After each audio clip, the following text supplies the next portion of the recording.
They say that even in the warp, where gods are born from the nightmares of men, there are whispers of a boy who carried the sun within him.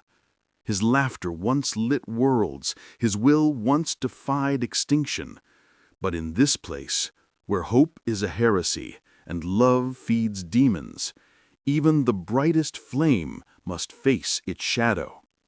Before we descend further into this forgotten faith, remember to join us so that our stories may never fade into silence. In the endless black between dying suns, there is a place where light forgets its name. The void trembles there, not from motion, but memory, the eternal wound of the eye of terror. Planets drift like shattered prayers. Time folds in upon itself, and even the gods whisper carefully, afraid to awaken what dreams within. It was there that the veil tore again, not with fire, nor with the cruel laughter of demons, but with a cry, raw, human, defiant. He fell through the warp like a comet, his body aflame with energies the galaxy had no language for. His soul was not born of the immaterium, yet it glowed with a force the warp could not consume. Every demon that reached him recoiled, hissing like beasts scorched by dawn. And though he did not know the words for their madness, he could feel their hunger, for his will, for his purity, for the echo of something the warp itself had long forgotten: harmony. The boy struck a barren moon of ash and ice, carving a crater deep enough to bury gods. Smoke rose from his body, his orange-clad armor torn, his eyes half open. The wind that moved over him was not a true wind. It was the sigh of the void, whispering through fractures in reality. He stirred. At first, he did not remember his name. Only fragments. Laughter beneath trees, a girl's voice calling from a bridge, the warmth of ramen in winter. Then, slowly, like embers finding breath, the memories returned. Konoha. The village. The promise. I'll protect them all. But there was no Konoha here, only ruin. He rose to his knees, trembling. His hands, once warm with life, now shimmered faintly with a golden chakra that flickered like a candle in storm. The stars above him twisted and groaned, constellations rearranging like serpents made of glass. Something watched him, countless somethings. The void's denizens pressed against the veil, drawn by his light. From the horizon came the first sound that did not belong, the thunder of engines, metallic and ancient. Dropships, the sigil of the Imperial Aquila carved into their hulls. They descended like vultures upon a battlefield that did not yet exist. Naruto shielded his eyes as a blinding beam of light pierced the dust. Through it emerged figures clad in armor the color of grave ash, visors glowing with machine light, their voices rasped through vox grills like prayer mixed with static. "In the Emperor's name," one intoned, "identify yourself, Zeno." Naruto blinked, confusion etching his face. Emperor? The soldiers, Astra Militarum, though he could not know it, raised their lasguns. Their fear was tangible. To them, he was no boy, but a radiant anomaly in a universe where light only came from fire. He raised his hands slowly. "I'm not your enemy," he said, his voice calm, too human for this place. The squad leader sneered beneath his helm. "All that lives outside the light of Terra is the enemy." And they opened fire. The first volley struck him dead center, beams of red light slicing through air heavy with dust. His body staggered, but the chakra flared, blooming around him in arcs of gold and crimson. The bolts dissolved against it like rain on flame. He did not counterattack. He did not move at all. His eyes, blue endless, and filled with something these soldiers had never seen, only softened. "Why do you fight with such hate?" he asked. It was not a question. It was sorrow given voice. The men hesitated, if only for a breath. Then their commander screamed for them to continue. "Heretic! Burn him! Burn the witch!" But before their next shot was fired, the world itself howled. The warp screamed through the cracks in reality, twisting the moon's surface into a maelstrom of flesh and shadow. The soldiers turned their guns to the sky. Too late. Daemons poured through like locusts of thought and hunger, red mist, laughing eyes, tongues of iron and fire. Khorne's spawn led the charge, their axes forged of hatred, their roars shaking the bones of the dead. The soldiers broke, screaming prayers that no longer reached the Emperor. Naruto stood unmoving, the air around him shimmering with power. He could feel it, the same chaos that once lived inside him, the same darkness he had tamed a lifetime ago. But here, it had no name. It was everywhere. He closed his eyes. "Kuroma?" he whispered, though he knew there would be no answer. The silence that followed was a deeper wound than any blade could inflict. The demons charged. And for the first time since his fall, Naruto moved. He leapt into the storm, chakra bursting from him like divine fire. Golden arms of energy struck through the daemons, scattering them into shrieking embers. The air itself glowed, warping under the weight of his power. Yet with each blow, he could feel the warp feeding, tasting his light, hungering for it. He fought not for victory, but for meaning. The soldiers watched in awe and terror as the boy shone brighter than any sun they had ever seen. But the warp's hunger was infinite. For every daemon he struck down, 3 more rose from their ashes.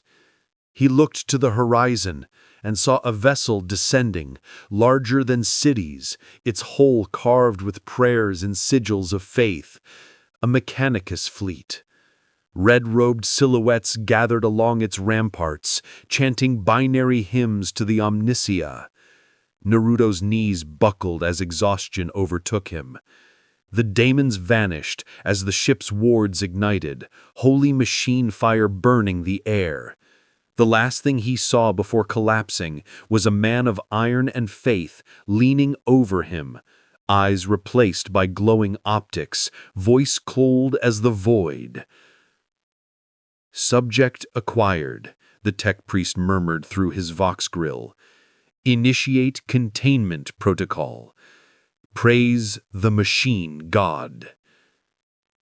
The world dissolved in metallic hymns, and Naruto Uzumaki, once the child of prophecy, became an experiment. The light faded, but the prayer continued. When he awoke, the world was red. Not the red of blood, but of rust and ritual. Iron domes rose like shrines around him, their surfaces alive with sigils and flickering lumen strips. The air vibrated with chants that were not words, but equations given faith. Incense burned, thick, metallic, sweet as corrosion. Somewhere in the distance, a servitor wailed, its voice a broken choir trapped in steel lungs. Naruto lay upon a slab of obsidian glass, his arms bound by cables that pulsed like veins. Above him, 100 lenses watched, adjusting focus, recording. The hum of machinery was constant, a mechanical heartbeat. "Specimen designated Anomaly Primaris 09, said a voice metallic and calm. Organic integrity, stable. Energetic readings, incalculable. He turned his head weakly. Figures in red robes surrounded him, magi of the Adeptus Mechanicus. Their faces were gone, replaced by steel masks and optic implants.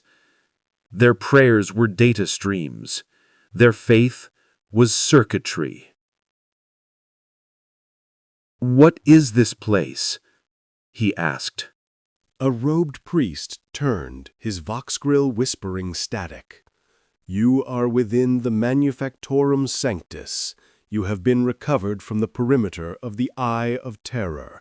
Your existence defies record and reason. You will be studied, sanctified, or—" The machine paused, head twitching with a mechanical click. "Purged." He tried to move, but the bindings tightened, embedding into his skin. Pain blossomed, sharp, electric. The chakra inside him surged instinctively, burning through the restraints. Sparks flared, alarms shrieked, and for a heartbeat the chamber trembled. The tech priests staggered back, servos whining in confusion. "Containment breach," one began, before Naruto's voice silenced them. "Stop," he said softly. And the machines did.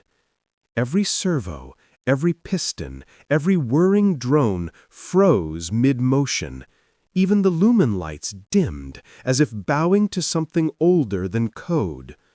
Naruto rose from the slab, his skin still glowing faintly gold. "I don't want to hurt anyone." The Magos Dominus regarded him with mechanical fascination. "Heresy," it murmured, half in reverence, half in terror. "You commune with the spirit of the machine, without invocation. Your will overrides sanctified protocols. This is impossible." He took a step forward. The air shimmered. Particles of dust suspended in light like stars caught in amber. "You don't need to be afraid," he said. The Magos turned its skull of iron toward him. Fear is an inefficient emotion. But the tremor in its mechanical voice betrayed it. He could feel their hearts beneath the steel, faint, buried, but alive. He could feel their faith distorted into worship of circuitry, their souls trapped in the machinery they built. And yet beneath the data prayers and binary hymns there was still humanity, forgotten but not dead. He placed his hand on one of the servitors beside him, a grotesque amalgam of flesh and gear, its eyes dull with obedience. "You were once human," he whispered. The servitor's mouth twitched. A single tear, impossibly, rolled from its half-metal eye. The tech priests recoiled. "Anomaly affects machine spirit resonance, heretical interference." But Naruto only smiled sadly. "I don't understand your emperor, but I know pain. I know what it means to lose yourself to it." The alarms blared louder. Reinforcements were coming. Skitari's soldiers, their boots pounding like thunder through the halls. He turned to the Magos. "You're not my enemy. I'm just lost." For a moment, brief, fragile, the machine was silent. Then the Magos raised a trembling mechanical hand. "If you are not our enemy, you will submit to examination. For the Omnissiah wills understanding." Naruto hesitated. Then he nodded. "I'll trust you." Chains of light reformed around his wrists, not from force, but consent. The Magos inclined its head, as if performing a benediction. "Then let knowledge be sanctified," it said. As the machinery reactivated, drones descended, scanning every cell of his being. They recorded energy readings that defied all imperial scripture. Data screens flickered, comparisons drawn against psychers, saints, and even rumored shards of the Emperor's light. None matched. The conclusion was heresy. He was not of this universe. Hours or days passed. Time had no meaning within the manufactorium. Naruto's eyes fluttered between waking and dream, his thoughts echoing with voices not his own. The warp pulsed beyond the walls, whispering, "We see you, golden child. You shine too bright. You will feed us." He shuddered, gripping the edges of his cot. "You'll never have me," he murmured. The Magos watched him from afar, its optics glowing faintly. He speaks to nothing, and yet the warp stirs. The anomaly provokes reaction within immaterium structure. Possible divinity? But even the word divinity trembled under the weight of its own doubt. In the silence that followed, a single phrase left Naruto's lips, quiet but filled with certainty. "I'm going to find a way home." The Magos turned to its attendants. "And if there is no home left to find?" Naruto smiled faintly, a light too human for that place of rust and prayer. "Then I'll make one." The priest said nothing, but for the first time in 1,000 years the machine god's children hesitated, and something in the air began to dream again. Far beyond the walls, the warp shifted. 1,000 eyes opened. The gods of chaos had felt it. And somewhere in the throne room of Holy Terra, a corpse stirred. The light dimmed, and the hymn resumed. The first thing he heard was the hum, low, eternal, alive. It was the sound of faith redefined, engines reciting prayers, steel remembering the names of gods long buried beneath logic. He was no longer on the moon. The air here was dense with incense and static. Each breath tasted of oil and sanctity. Naruto had been transported into the heart of the Forge World, Mars, or what the priests called the cradle of the machine god. From the vaulted heights of the Manufactorium Basilica, 1,000 banners hung, depicting the Omnisia, a visage of divine machinery, half man, half code. Cathedrals of iron stretched into clouds of burning red dust, each spire crowned with reactor smoke. The sun above was no sun at all, merely the dim reflection of a dying star filtered through miles of machinery. Beneath those towers, millions of servitors moved in silence, their human parts half-rotted, their mechanical limbs glinting under neon sanctum light. Conveyor belts carried relics, circuits, bones, all worshipped equally. For in this world, the holy and the horrific were one. Naruto was led through the labyrinth by a procession of tech priests. Their robes whispered against the metal floors like wind in a graveyard. None spoke. Their hands, half flesh, half machine, twitched as they performed their endless devotions. Binary litanies murmured in static tones. He was brought to a vast sanctum where the Magos Dominus awaited, the same being who had claimed him. The Magos's form was more machine than man, its body supported by arachnid limbs that hissed with pneumatics.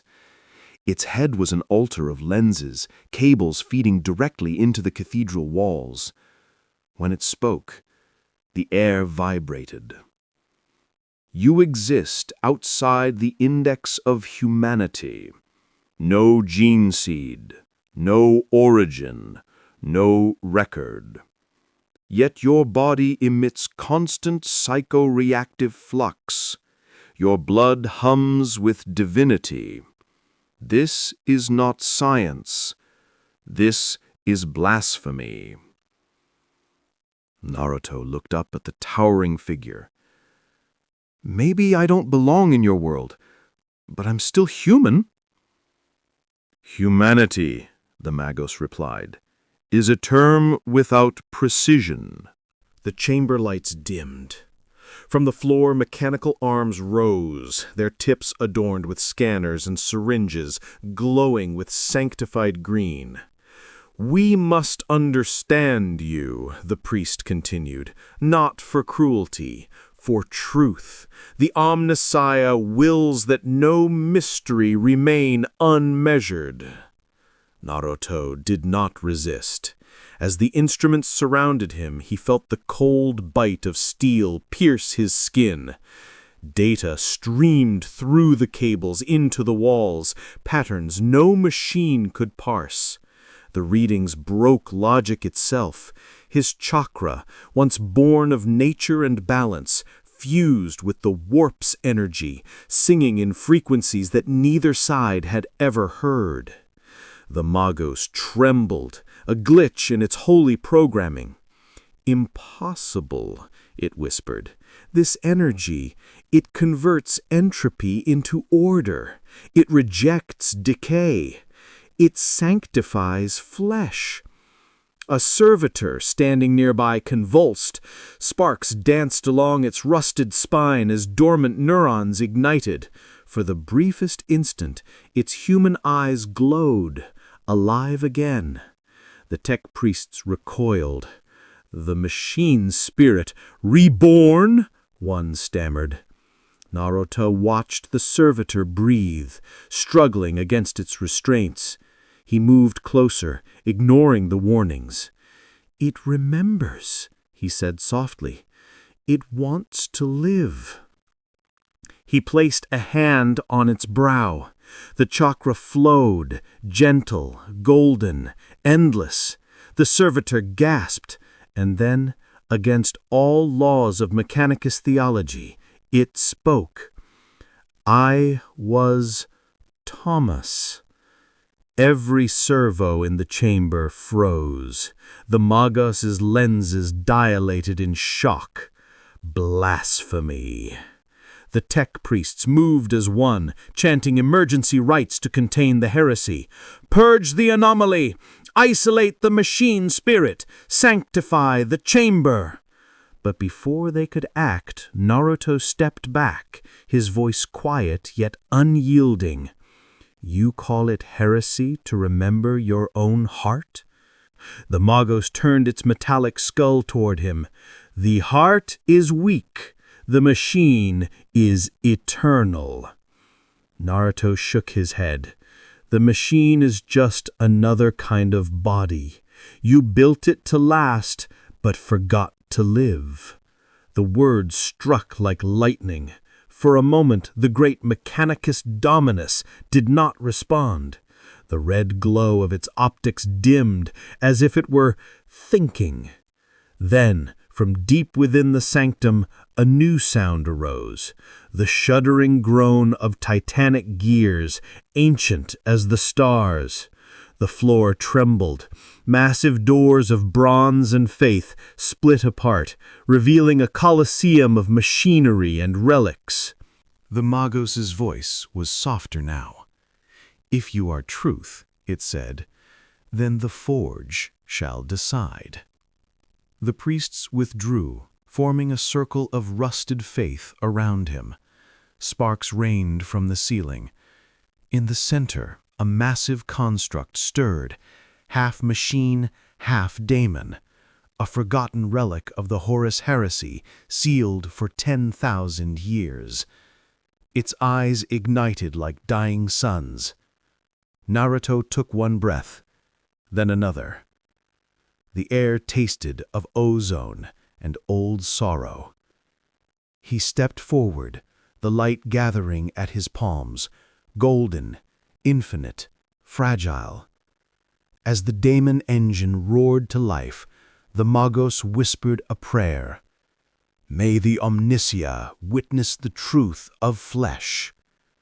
The chamber filled with the scream of metal and the breath of gods. The Colosseum shuddered as the ancient machine awoke.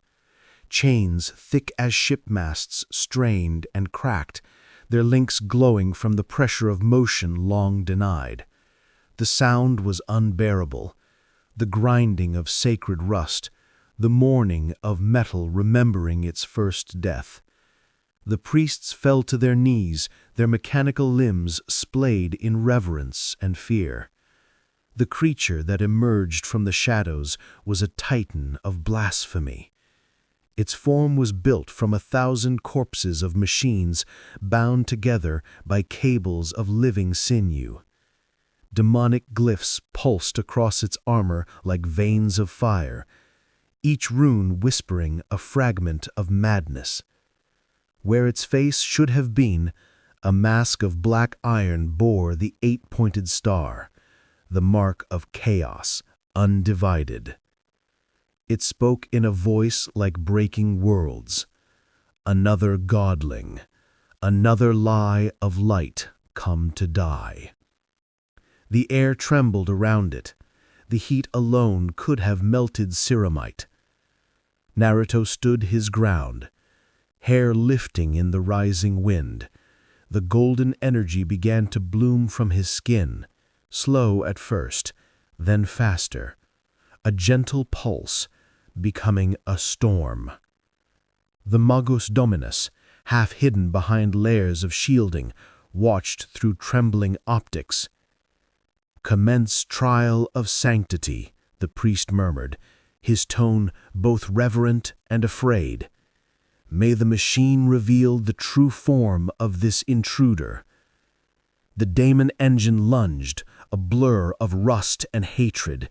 Its claws tore through the floor, molten sparks scattering like stars across the dark. Naruto leapt into the air, chakra propelling him upward like the breath of the sun. The two forces met, godflesh and soul steel, and the impact split the air with a blinding flash. He landed hard, boots skidding across the metal surface. His arms burned from the force of the blow, but he stood firm. The machine's laughter filled the chamber. "You burn bright, little one," it said. "The warp remembers your kind, beings who defied gods and thought themselves more. But in this realm, even stars must kneel." "I don't kneel," Naruto said. His voice was calm, the same voice that once promised the dying friend he would never break. The engine charged again. Its claws swung like executioner's blades, and each strike sang with the power of the warp. Naruto moved faster, not with rage, but with focus. Every motion was grace, every breath a prayer. His hands formed seals older than any imperial language. Chakra exploded outward, forming a golden avatar, a fox of light, its tails swirling in the furnace glow. For a heartbeat, Mars itself seemed to pause. The tech priests gasped in unison. Their binary hymns turned to static disbelief. Impossible. Physical manifestation of soul energy detected. Warp interference nullified. The fox roared, not a beast sound, but the echo of divine defiance. The demon engine reeled, claws slashing at the chakra form that refused to die. Each strike met with a storm of light and shadow, sparks cascading like rain. Naruto pressed forward, his movements fluid, unstoppable. "You're not alive," he said. "You're just something trapped in pain." The engine's voice fractured into a scream. "Pain is divinity!" "Then maybe you've forgotten what life feels like." He thrust both hands forward, chakra flared, merging with the air itself. The fox's tails coiled, forming a spiral of pure energy, radiant, impossible. The Magos' sensors overloaded, screens bursting into showers of sparks. "Rasengan!" Naruto whispered. The blast struck like the judgment of a forgotten sun. The demon engine shattered, its body torn apart by light that refused corruption. Its scream dissolved into silence, not death, but release. The glowing fragments of its form drifted upward like embers of broken faith, dissolving into the red haze of Mars. When the light faded, only Naruto remained standing. Steam curled from his skin. His breath was ragged, but his eyes were calm. The Magos descended, its mechanical limbs clicking softly. It looked upon the ruin, and then upon the boy. "You have done what the machine god forbade. You have healed what was meant to endure in torment." Naruto turned toward the priest. "Maybe your god never wanted torment. Maybe you just stopped listening." The words struck deeper than any weapon. The priest's optic lenses dimmed, reflecting for the first time something that was not calculation, something almost human. "In all my cycles of existence," it said slowly, "no one has spoken to me of the Omnisia with pity." "I'm not pitying him. I'm reminding you that faith doesn't mean forgetting how to feel." Silence. And in that silence, the servitors stirred. Their movements grew erratic, almost conscious. Some turned their heads upward, blinking against the artificial light. They did not speak, but their stillness carried meaning. The Magus turned its sensors toward them. "Machine spirits awakening," its voice trembled. "No doctrine accounts for this." Naruto stepped past it, gazing toward the vast doors beyond the sanctum. "Then maybe it's time you write new doctrine." He began to walk away. The priests could not stop him. His presence alone had rewritten their faith. As he reached the threshold, the Magus spoke again, quieter than before. "Where will you go, Anomaly?" Naruto glanced over his shoulder. "To find the one they call Emperor." "And if he is a god?"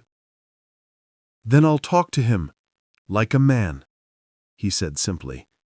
The doors parted, and the light swallowed him whole. The Magus watched until he vanished, its processors looping a thought too dangerous to record. Perhaps the machine god walks again, not in steel, but in mercy. The forges burned brighter that night. For the first time in 1,000 years, Mars dreamed. The hymn faltered, but the light remained. The void between Mars and Terra was not silence. It was the sound of the universe remembering its wounds.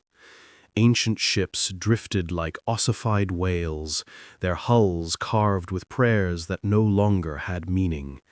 Between them, the Black Sea pulsed with faint strands of light, the last traces of the Astronomicon, guiding what few souls still believed. Naruto stood upon the observation deck of a Mechanicus transport vessel, gazing into that dark infinity. His reflection wavered across the glass, a boy wrapped in a tattered cloak, the faint shimmer of chakra flickering beneath the skin.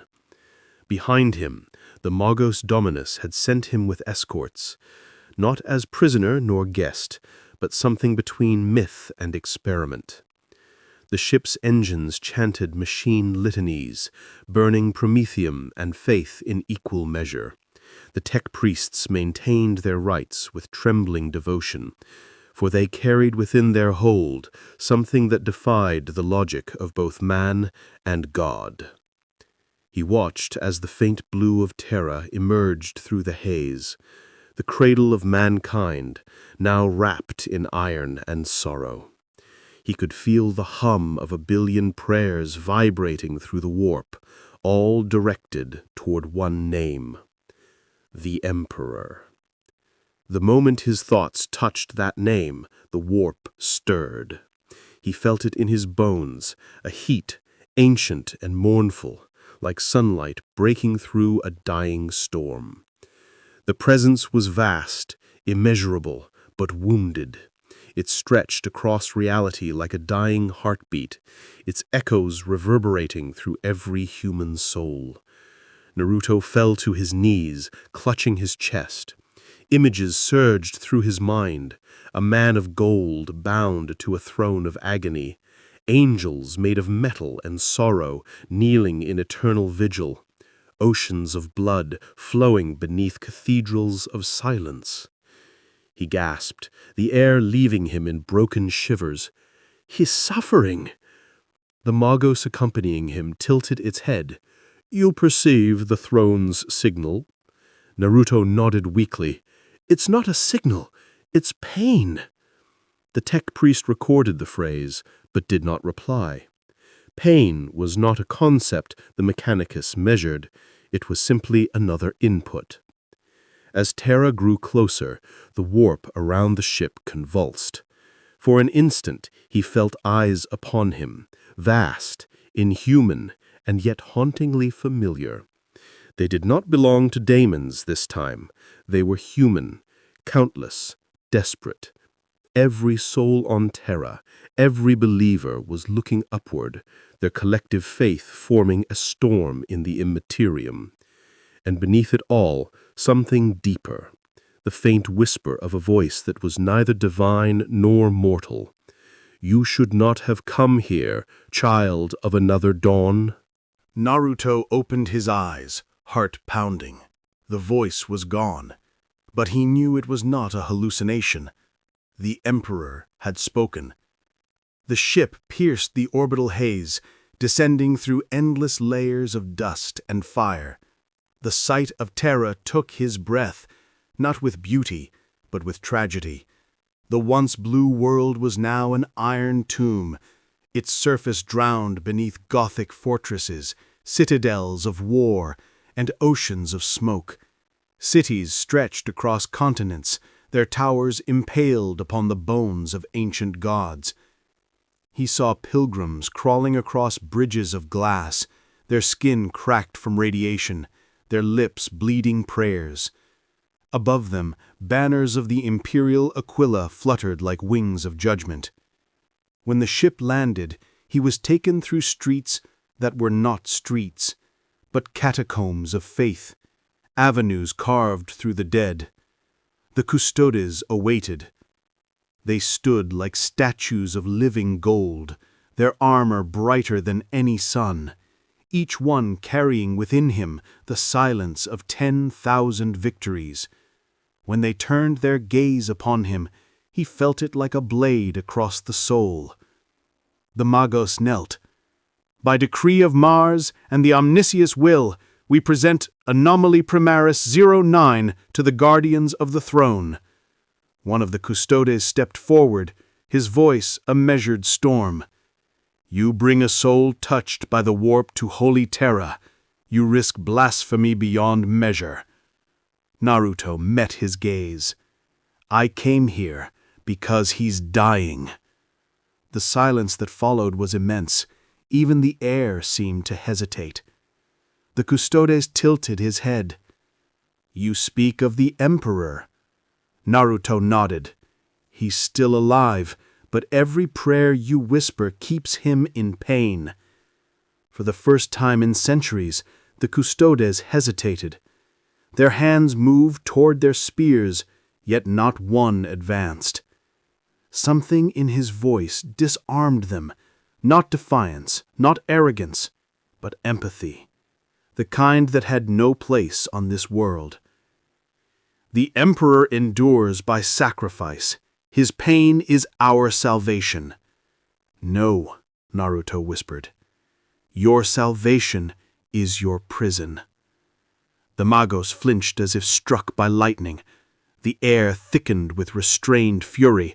Voxwords flickered. The custodes raised their weapons, golden light rippling across their armor. "Your words are heresy." "Maybe," Naruto said, "but if he's truly a god, then he doesn't need you to protect him from the truth." The nearest custodian moved forward, blade raised, but stopped when the light around Naruto brightened. Chakra spilled from his body like dawn breaking through ruin. The force of it pressed against them, not as a weapon, but as presence. It reminded them of something long forgotten: warmth. The lead custodes lowered his blade slowly. "You carry something of the Emperor's light." Naruto shook his head. "No, I carry my own. Maybe that's enough." The custodes exchanged silent glances, warriors who had seen the death of gods, now staring at a stranger who spoke as if faith itself could heal. After a long moment, one turned and spoke through the vox. "The throne will decide. Bring him to the sanctum." As the gates opened before him, a wind swept through the hall, not from the air, but from the warp itself. It carried a voice, faint but clear, echoing from 1,000 souls. "Come, little light, let us see if you still shine in the dark." The light flickered, the prayer deepened, and Naruto stepped into the shadow of the golden throne. The gates of the Sanctum Imperialis closed behind him with the weight of 10,000 years. The sound was not merely heard, it was felt, a thunder that rolled through the marrow, echoing the burden of every soul that had ever entered this place and never returned the same. The corridor before him stretched into eternity, carved from marble veined with gold and sorrow. Statues of saints lined the path, their faces eroded by time and prayer. Each carried a blade or book, some both, and from their hollow eyes dripped the residue of incense and tears. The air was thick with sanctity and rot. Naruto walked slowly, his footsteps whispering across the polished stone. Around him, the custodes moved in silence, their golden armor gleaming in the ghost light. They did not guide him, they escorted him, as one might a prophecy or a weapon. At the end of the corridor, the air grew colder. A dim radiance pulsed ahead, like the flicker of a dying sun. The scent of burned oil filled the lungs. Then he saw it, the throne. It was not a seat, nor a symbol. It was a machine of infinite sorrow, a mountain of gold and bone and tubes that pulsed with the blood of eternity. Its cables stretched into the walls and beyond, feeding upon the life of a god. The figure that sat upon it was both corpse and cosmos, flesh turned to monument. The Emperor. He was vast and terrible, both infinite and fragile. His face, what little remained, was illuminated by the soft shimmer of psychic fire. His eyes, long since closed, still radiated power enough to silence worlds. Around him, the Adeptus Custodes knelt in eternal reverence, their heads bowed in a vigil older than empires. Naruto felt his throat tighten. The energy radiating from the throne pressed against his soul like a storm, not of rage, but of exhaustion. It was the weight of every sacrifice, every betrayal, every prayer turned to ash. He fell to one knee, not out of worship, but awe. So this is what's left, the God who saved the world by dying for it. The nearest custodian turned his head sharply, but before he could speak, a tremor passed through the chamber, faint but unmistakable. The Emperor's psychic aura shifted. The great corpse stirred. A golden spark flickered in the air. Naruto's vision blurred. The world dissolved into light, unbearable, pure, and infinite. He felt himself lifted, weightless, drawn into a place beyond flesh and time. When the light faded, he was no longer in the sanctum. He stood upon a barren plain of gold dust, stretching into eternity. The sky was black, and from the horizon rose titanic silhouettes, the memories of wars fought in silence. A voice filled the void, vast and intimate. You should not have come. He turned. The emperor stood before him, not bound to the throne, but whole, radiant, terrible. His armor gleamed with starlight, his gaze piercing his judgment. Yet there was something in his expression, not wrath, but weariness. Naruto bowed slightly. I came because I could feel your pain. It's everywhere. The emperor regarded him in silence, his eyes ancient beyond comprehension. You are not of this universe. Your essence resists corruption. You are an anomaly incarnate, a light untainted by the warp. Why are you here? Naruto looked up, his voice quiet but unwavering. Because where I come from, we don't abandon the suffering. We help them stand again.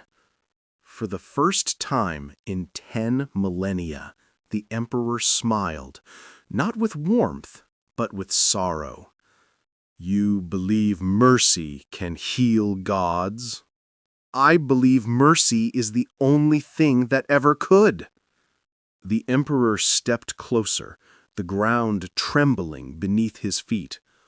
I am no longer man. I am the sum of every sacrifice, every soul consumed to hold back the night.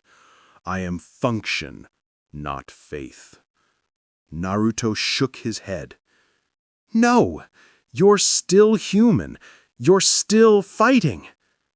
The emperor's gaze darkened, as if the weight of eons pressed down upon him. And what has your compassion bought you, child of another dawn? Pain, loss, endless war. You carry the hope of your world as a burden, not a gift. Naruto smiled faintly. Yeah? That's what makes it real. The silence that followed was holy. Even the warp seemed to listen. You speak as though hope were stronger than purpose. It is, because purpose ends when the battle does. Hope doesn't. For a moment, the emperor looked past him, into the golden horizon. He seemed to see something there, something he had long forgotten. Then his expression changed. The light around him faltered. His form began to fracture, shards of gold peeling away into the void. The warp stirs. They have seen you. You have no idea what your presence has done. Naruto reached out instinctively. Then let me help! The emperor's voice thundered across the plain, both command and plea. You cannot save me, but perhaps you can remind them, remind humanity, that I once was worth saving. The world split open. Screams filled the void. Daemons clawed through cracks in reality, their laughter merging with the sound of burning faith. Naruto shouted into the chaos, his words swallowed by light. And then he was falling through gold and darkness, through eternity and breath. He awoke back in the sanctum, gasping, the scent of blood and ozone in the air. The custodes stood frozen, weapons drawn, eyes fixed on the throne. The emperor's corpse was still, but the Astronomicon burnt brighter than it had in centuries. One of the custodes turned to him, voice trembling. What have you done? Naruto looked up at the throne and smiled, weary but sure. I reminded him, he's not alone. Corn growled, a sound that cracked continents within his realm. Meaning cannot bleed. I will teach it how. "You will fail," hissed Tzeentch. "He is a paradox. His defiance births no corruption. His mercy is infection." Nurgle's laughter was soft, moist, and eternal. "Then let him come to me. All things rot, even hope." And from her mirror palace Slaanesh purred, her voice a blade of velvet. She burns with the ache of self-denial. He has tasted love, but not indulgence. I will make him remember. 4 shadows turned their gaze toward the same soul, one boy lost among gods. And in the heart of the warp, reality began to unravel. Naruto stood upon Terra's surface, staring into the sky. The air was cold, charged with something he could not name. Around him, the custodes and magi moved like ghosts, performing rites, whispering theories, trying to contain what could not be contained. The Emperor's light pulsed across the planet like a second heartbeat.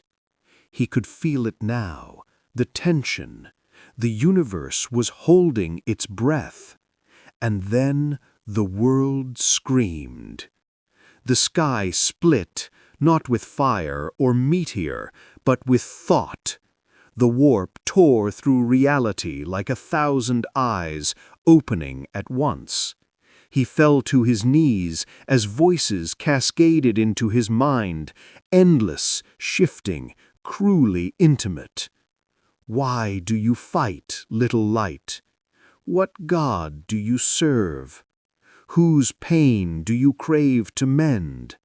He clenched his fists, his chakra surging to defend him, but the assault wasn't physical. It was philosophical. They weren't trying to destroy him, they were trying to understand him. A golden desert unfolded beneath his feet, a place between dream and death. The warp had remade itself in his image, a false Konoha built from memory and malice. He stood at its center, surrounded by whispers that wore familiar faces. Sakura, Kakashi, Sasuke. Their eyes were hollow, their smiles wrong. He stepped back, breath shallow. "You're not real." Sasuke's voice came first, gentle and cold. "Neither are you, not here." Naruto's heart twisted. The illusions shimmered, their forms melting into shadows shaped like gods. Korn's presence descended first, a titan of molten hate, his every breath a roar. The ground burned where his blood fell. "You fight without anger," he said, "without purpose. You dishonor war itself." Naruto met his gaze, unflinching. "I fight to protect, not to destroy." "Protection is destruction. Every defense is an attack. Every peace a prelude to slaughter. Come, mortal, let me carve meaning into you."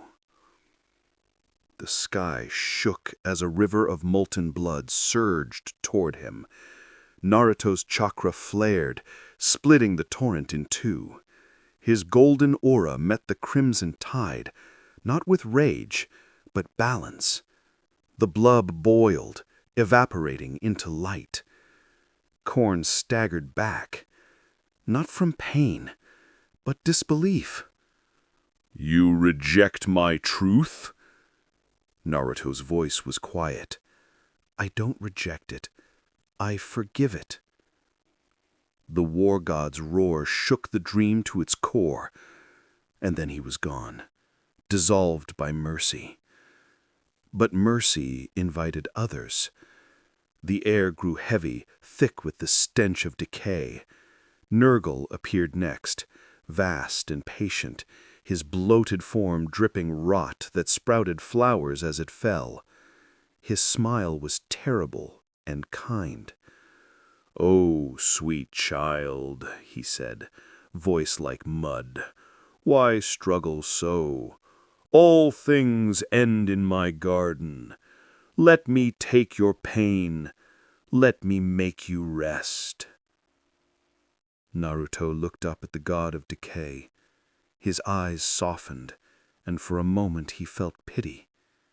"You mean well, but peace isn't the same as giving up." Nurgle chuckled, his laughter echoing like thunder through the swamps of eternity. "You will understand when you are tired enough." "I've been tired my whole life, and I'm still standing." Nurgle reached out, his hand vast as a mountain. Naruto placed his own upon it, and the rot ceased. The flowers stopped wilting. For the first time in the god's endless existence, something he touched did not decay.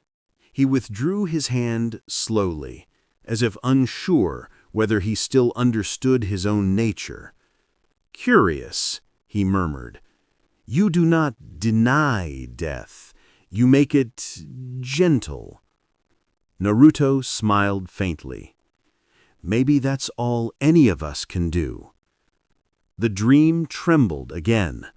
Two shadows remained, circling unseen, the serpent and the mirror. The air began to hum with temptation. A voice like silk drifted through the air. So much suffering carried by such beautiful stubbornness.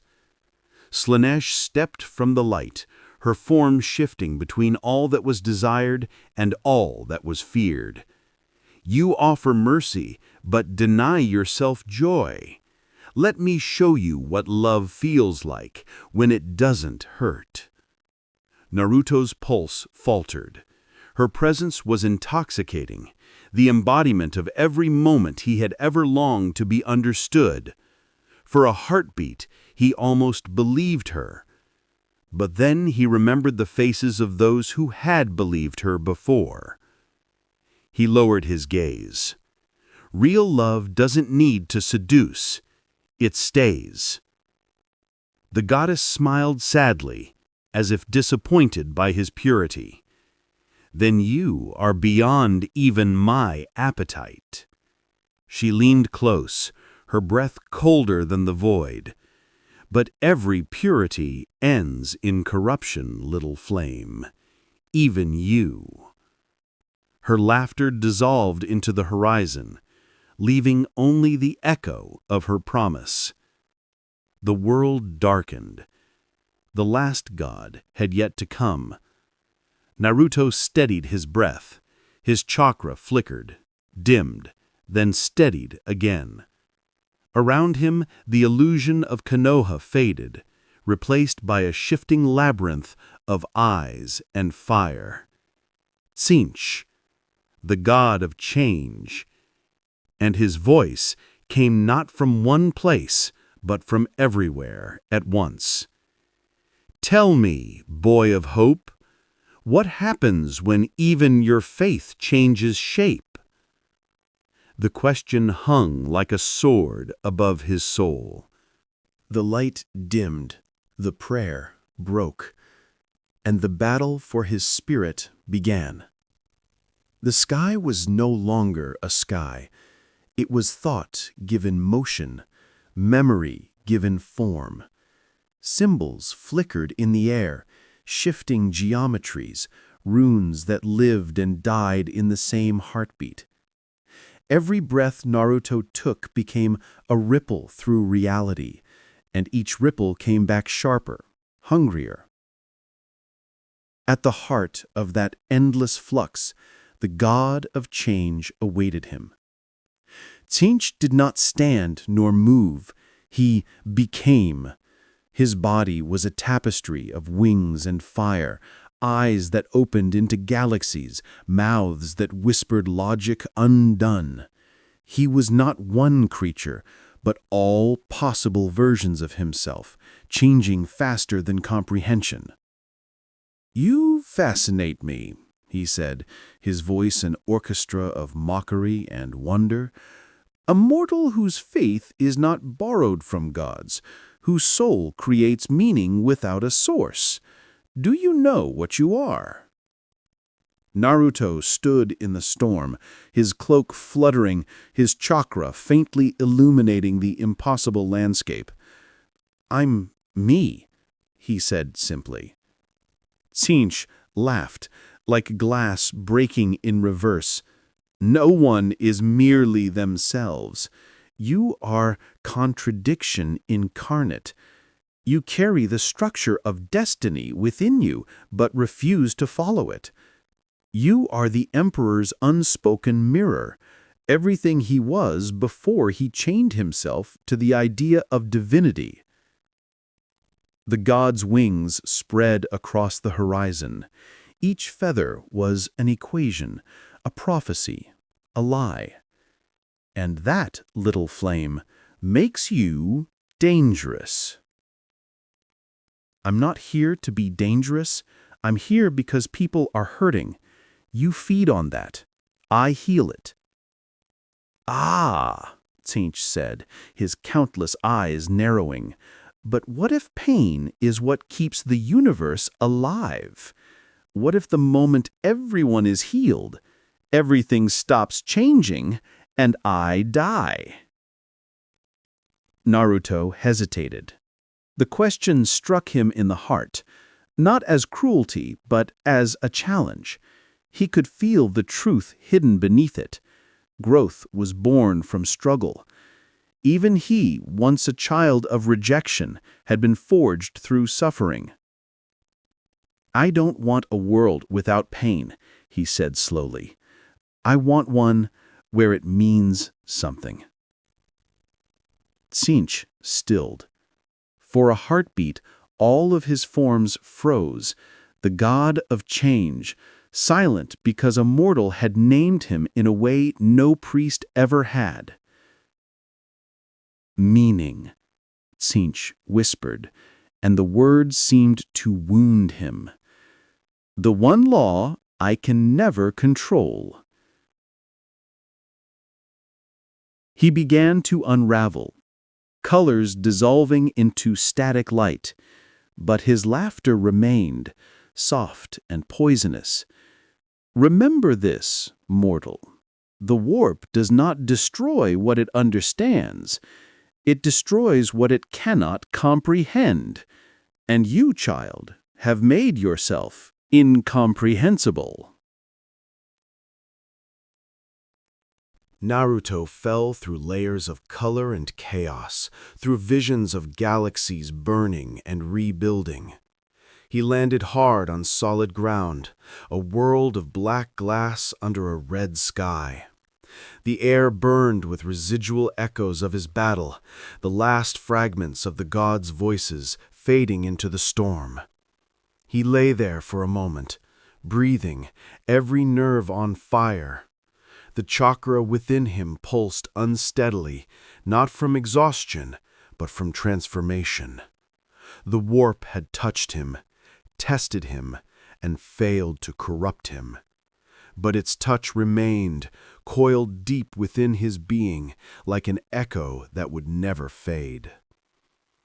He sat up, gazing at his hands. The golden glow was tinged with faint streaks of violet, not taint, but memory, a mark of what he survived. A figure emerged from the mist. It was not a demon nor a god. It was himself. Another Naruto, older, colder, eyes like twin stars dying. He wore armor of fractured light and spoke with a voice hollow from eternity. "So this is what I become," the apparition said. "A savior who saves nothing. A wanderer who refuses to choose." Naruto stood. "You're not real." "Neither was peace," the double replied. You think hope can outlast infinity? The Emperor tried that. He burned for it, and now he is ash bound to a throne. I'm not him. No, said the shadow, smiling faintly. You're worse, because you believe you can heal what he couldn't. Naruto clenched his fists. If believing is worse, then I'll keep being worse. The mirror self tilted its head, eyes glowing brighter. Then prove it. The figure lunged. Their fists collided, chakra against void, light against reflection. The impact split the ground, sending waves of gold and shadow cascading across the horizon. Naruto fought as if fighting his own despair, each strike echoing with memories of every vow he had ever made. His other self struck hard, his voice breaking with fury. You can't save everyone! I don't have to, Naruto gasped, countering. Just one person at a time. The mirror screamed and shattered into fragments of light. The shards scattered across the world like dying stars, dissolving into silence. He fell to his knees, gasping. His reflection was gone, but not destroyed. It lingered in his heart, whispering as all pain does when it finally becomes part of us. When he opened his eyes, the world had changed. He stood once again on Terra, beneath a sky streaked with fire. The custodes were on their knees, the magos praying in binary fervor. Across the stars, ships burned, the warp storms unleashed by the chaos gods tearing at the fabric of reality. The Emperor's light flickered violently, straining to contain what his deathless will had always suppressed. And in the midst of it, Naruto could hear him, the faint, breaking voice of the man on the throne. They have seen you. The galaxy burns not from hatred, but from fear of what you represent. Naruto whispered, Then what do I do? The answer came not from the Emperor, but from everywhere at once, from the billions of human souls crying out in darkness, Be what we forgot how to be. He rose. His cloak tore in the rising wind. The chakra within him ignited once more, not as a weapon, but as a beacon. And across the dying stars, for the first time since the age of strife, the warp itself hesitated. Something in it remembered warmth. The daemons paused, the storms quieted, and the boy who carried the sun took a step forward. The prayer deepened, the light grew, and the war for the soul of the galaxy began anew. The galaxy burned. Worlds that had known only darkness now shimmered with strange light, not the divine radiance of the Astronomican, but something softer, warmer. It flowed through the void like a forgotten melody, threading between the screams of the dying and the hymns of the faithful. On some worlds, the dead stirred from the ashes of despair. On others, the living wept without knowing why. The Imperium called it a sign. The Mechanicus called it an anomaly. The Inquisition called it heresy. For the first time in eons, chaos knew fear. Naruto moved through the void without ship or armor. The warp light carried him, a golden silhouette adrift amidst eternity's storm. Each world he passed whispered his name, not as worship, but as memory. Some called him saint, others demon. But wherever his light touched, the hunger of the warp recoiled. He did not know how long he had been walking. Time meant nothing here. His body had become half thought, half soul, his chakra burning like a quiet sun. Yet even now, he was not alone. The voices followed him, the echoes of those he had met, those he had saved, those he could not. You can't save everyone. Then I'll save whoever I can. And when you fall, someone else will rise. He remembered the Emperor's final words, a command and a confession, both spoken in silence. Remind them that I was worth saving. So he walked. Until the storm answered. The warp convulsed, splitting apart with the violence of rebirth. The four gods re-emerged, their essence bound by fury and fear. They had tasted something in him that they could neither devour nor understand, and in that failure, they saw the end of their dominion. Khorne roared first, his throne of skulls trembling. Enough! This false white poisons war itself! Slaanesh hissed, her form unraveling into ribbons of desire. He denies pleasure, yet all who see him ache. His purity shames me. Nurgle laughed into silence. He makes even decay hopeful. And Tzeentch, ever smiling, trembled. He is not of this reality, and yet he changes it. And in the center of that cosmic maelstrom, Naruto stood alone. He gazed at them, not as enemies, but as reflections. "You're not gods," he said softly. "You're just parts of what we couldn't forgive." The storm answered with 1,000 screams. Khorne struck first. A blade forged from every war ever fought descended upon him like divine wrath. Naruto caught it with both hands, his chakra blazing gold against the endless red. The impact tore the void apart, fragments of forgotten worlds spinning into nothingness. Slaanesh followed, weaving illusions of every joy he'd lost, every love he'd buried. For a heartbeat, he saw Hinata, her eyes soft, her hand reaching for his. The temptation hurt worse than any wound. He stepped forward, through the vision, through the ache, and the illusion dissolved into silence. Then came Nurgle's breath, a tide of rot that smothered the stars. "All ends in me," the god whispered. "Why not rest?" Naruto's eyes were wet, not from fear, but pity. Because life isn't supposed to end where it starts. He breathed out, and his light consumed the decay, turning rot to rain. Finally, Tzeentch approached, not in fury, but admiration.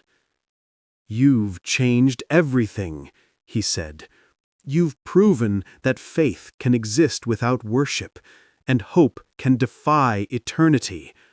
But tell me, child, what happens when you're gone? What happens when the light dies?" Naruto looked up at the god of change and smiled. "Then someone else will carry it." Tzeentch faltered. For a being that had seen every possible future, he could find none in which those words failed. His laughter fractured into disbelief. "You've infected causality itself!" The warp screamed. The gods fell back, their unity collapsing beneath the weight of what they had witnessed. Not power, but freedom. Because in that moment, Naruto Uzumaki did not fight to destroy them. He forgave them. The light that rose from him was not violence, nor vengeance. It was remembrance of every soul that had suffered, every world that had fallen, every prayer unanswered. It was the light of compassion weaponized, the impossible kindness that even gods feared. The warp burned white, and then silence. When the light faded, there were no gods, only echoes. Naruto stood in a void, his body cracked with energy, his form flickering between matter and thought. He could feel his essence unraveling, drawn into the same current that had carried the Emperor so long ago. He looked down and saw Terra far below, its storm clouds parting, its people kneeling not in worship, but in wonder. He smiled faintly. Guess that's my cue. The wind of the warp tugged at him gently, pulling him toward dissolution. He did not resist. As his body began to fade, he whispered into the dark, "It was never about winning. It was about remembering who we are." A voice answered him, soft, vast, and familiar. The Emperor's. "And now, we remember." The last fragment of Naruto Uzumaki, the boy who carried the sun, drifted into the void. His light merged with the Astronomicon, changing it forever. It no longer burned with domination, but with memory. It no longer demanded faith, it invited it. Across the galaxy, billions felt the change without understanding why. Soldiers lowered their weapons. Servitors dreamed. Daemons screamed as something they had forgotten, love, brushed against their essence and left them trembling. And on the golden throne, for the first time in 10,000 years, the corpse of the Emperor exhaled, not in death, but in release. The light did not fade. It spread. And somewhere beyond the stars, where even the warp could not follow, a quiet voice laughed like sunlight through leaves. Believe it. The dawn never came, but something better did. The light endured. The prayer continued. And hope, the oldest heresy, lived again.